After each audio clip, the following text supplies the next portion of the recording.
Okay, sekarang saya akan menunjukkan cara-cara untuk mendapatkan shoulder yang besar daripada segi tempo dan juga bagaimana kita punya cara-cara untuk mendapatkan shoulder yang terbaik. Kita boleh menggunakan senaman-senaman compound seperti mesin, dumbbell dan juga barbell. Okay, di sini saya akan menunjukkan teknik-teknik untuk meningkatkan kita punya hypertrophy, iaitu kita menggunakan tempo 4 saat semasa naik dan 4 saat semasa turun. Cara dia begini.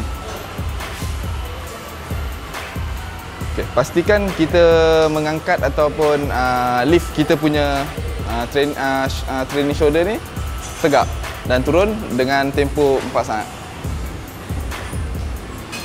Naik, turun. Bila kita buat training menggunakan kita punya postur badan dengan berdiri, dia akan lagi baik daripada duduk, kerana bila duduk dia akan membagi tekanan pada pinggang. So jom kita training shoulder.